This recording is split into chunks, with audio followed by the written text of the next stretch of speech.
शनिवार की प्रदोष है, कहते हैं शनि प्रदोष के दिन आपके पास में कोई व्यापार नहीं, कोई दुकान नहीं, कोई सर्विस नहीं, कोई नौकरी नहीं। शंकर जी के मंदिर पर दिया, बेलपत्री के वृक्ष के नीचे दिया, आंवले के वृक्ष के नीचे दिया और अपने घर के दरवाजे पर दिया।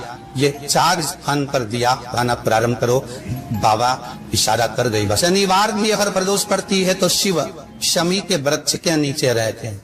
ये शनिवार की प्रदोष सुख और शांति देती है। प्रदोष का समय, प्रदोष काल शाम के समय पर कटोरी में सरसों का तेल ले, किसी मंदिर में जाकर सरसों का तेल शिव पर चढ़, तेल चढ़ते समय शंकर जी शिवलिंग पर त्रिपुंड बना दे और अपनी मनोकामना पूर्ण करे। और जितने ग्रह नष्ट देने वाले हैं वो सब आज शनि सबके दोष मिटा देता है। शंकर भगवान के मंदिर में आज शनि प्रदोष के दिन मंदिर में नहीं तो घर में अगर शंकर का शिवलिंग है तो एक दिया अवश्य लगाओ। शनि महाराज जीवन का सुख प्रदान। यदि आपको कहीं से शमी पत्र मिल जाए, प्रदोष के दिन यदि कहीं से आपको शमी पत्र मिल जाए और प्रदोष काल में, प्रदोष का जो समय होता है शाम का जो समय होता है प्रदोष काल, 4 प्रदोष 5 प्रदोष आप कर कर देखिएगा कि आपका कोई काम है, कोई नौकरी के लिए आप अप्लाई कर रहे हैं, कोई समस्या बड़ी विकट आ गई है, कोई तकलीफ कोई तकलीफ विकट आ गई है, कोई समस्या विकट आ गई है, प्रदोष की प्रदोष काल में अगर एक शमी पत्र भी आप घर के शिवलिंग को, अब ये करने के लिए आपको मंदिर पे शिवलिंग नहीं जा, अपने घर में जो शिवलिंग, चाहे वो स्फटिक का हो, पारद का हो, कंकर शंकर का हो, लकड़ी का हो, जो शिवलिंग तुम्हारे घर में, कांच का हो, चाहे वो नर्मदा के कंकर का हो, नर्मदेश्वर हो, पाषाण का हो, जो शिवलिंग चांदी का हो, सोने का हो, तांबे का हो, पीतल का हो, एक शमी पत्र यदि आप भगवान शंकर के शिवलिंग पर समर्पित कर रहे हो और उस शमी पत्र को उठाकर रात्रि को 9:15 की जो एक मुहूर्त होता है, एक समय होता है जिस समय पर हम अपने मन की बात भगवान शंकर को कहते हैं, पूर्व में भी इसका वर्णन हम कर चुके हैं कथाओं। उस 9:15 पर वो शमी पत्र को उठाकर एक कागज में, कटोरी में उसको रखते हैं। 4 या 5 प्रदोष के उस शमी पत्र को अपने पास में रखिए और जिस कार्य के लिए जा रहे हो उसको जेब में ऊपर के भाग में उसको रखकर लेकर जाइए। आपका वो कार्य सफल होकर ही रहेगा और रुक नहीं सकता। उस शमी पत्र में इतना बल होता है, प्रदोष का जो शमी पत्र होता है वो बड़ा बलवान हो। अगर कोई गोल से भी शंकर भगवान के शिवलिंग का निर्माण करता है या अपने घर में रखे हुए शिवलिंग पर शमी पत्र को समर्पित कर देता है तो जिंदगी में उसका बाल ना तो हो ही नहीं सकता। प्रदोष के शमी पत्र में बल होता है।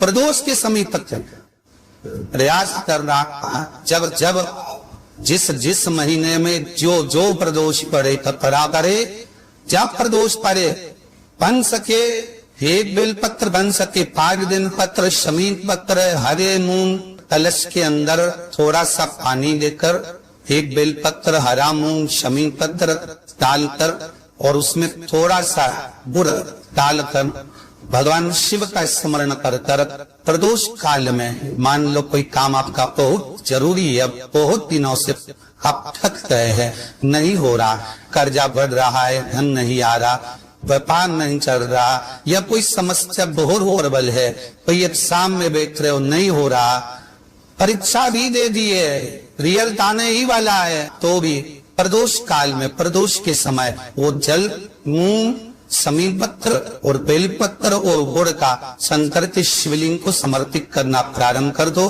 2 या 3 प्रदोष करोगे, बाबा आपकी मनोकामना शीघ्र पूर्ण कर। बच्चे जो 12th का एग्जाम दे रहे हैं, IIT की तैयारी भी कर रहे हैं, उनसे निवेदन है कि अपने बच्चों के लिए, आपको प्रथम कथा में भी वर्णन किया है कि जब अपना बच्चा एग्जाम देने के लिए जाए, एक काली नरची शंकर भगवान के शिवलिंग पर समर्पित करना है, दूसरी काली नरची दरवाजे की चौखट पर रखना है, अपना उल्टा पांव रखकर घर से निकल जाना है। उस बच्चे को उन्नति की ओर बढ़ जाएगा, एग्जाम में पास हो जाएगा, अच्छे नंबर प्राप्त करेगा, उसकी चिंता न करे, वो जरूर रहे।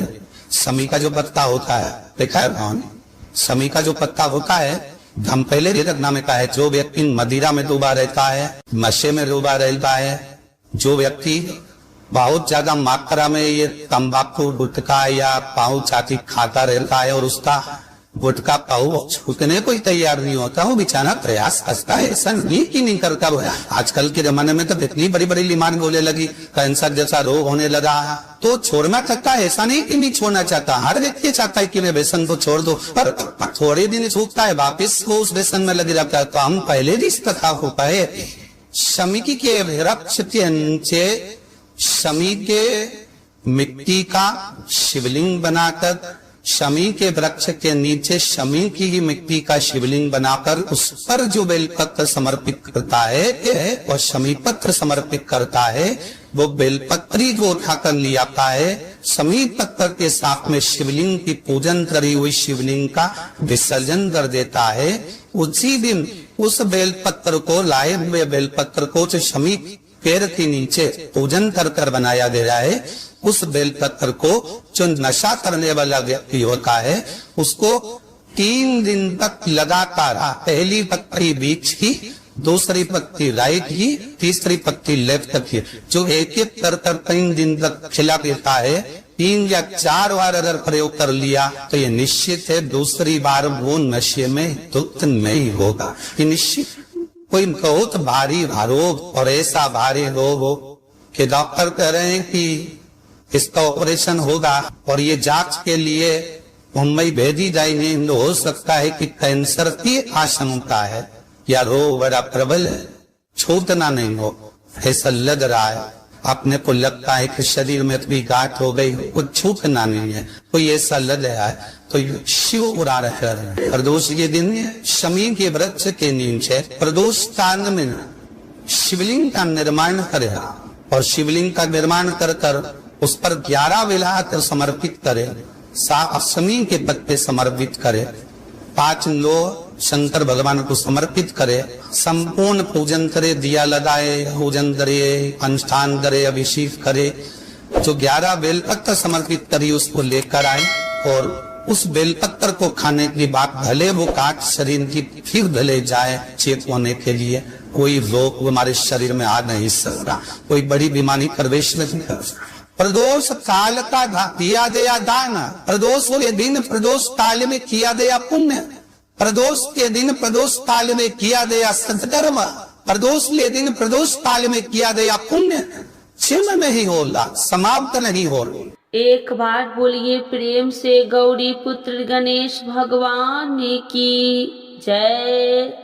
आइए भक्तों, आज सुनते हैं शनि प्रदोष व्रत कथा। तो एक बार बोलिए प्रेम से शिव जी की जय, माता पार्वती की जय। हिंदू धर्म में प्रदोष व्रत का विशेष महत्व है। धार्मिक मान्यताओं के अनुसार इस व्रत को करने से मनोकामनाएं पूर्ण होती है और इस दिन भगवान शिव की पूजा की जाती है। जब प्रदोष व्रत शनिवार को पड़ता है तो उसे शनि प्रदोष व्रत कहते हैं। शनि प्रदोष व्रत पौष मास कृष्ण पक्ष 28 दिसंबर 2024 को रखा जाएगा। शनि प्रदोष व्रत के दिन गणाचार्य ने कहा, हे महामते, आपने शिव शंकर प्रसन्नता हेतु समस्त प्रदोष व्रत का वर्णन किया। अब हम शनि प्रदोष विधि सुनने की इच्छा रखते हैं, सो कृपा कह के सुनाइए। तब सूत जी बोले, हे ऋषि, निश्चय रूप से आपका शिव पार्वती के चरणों में अत्यंत प्रेम है। मैं आपको शनि त्रयोदशी व्रत की विधि बतलाता हूँ, सो ध्यान से सुनो। पुरातन कथा है कि एक निर्धन ब्राह्मण की स्त्री दरिद्र से दुखी हो सांडिल्य ऋषि के पास जाकर बोली, हे महामुने, मैं अत्यंत दुखी हूँ, दुख निवारण का उपाय बतलाइए। मेरे दोनों पुत्र आपकी शरण में है।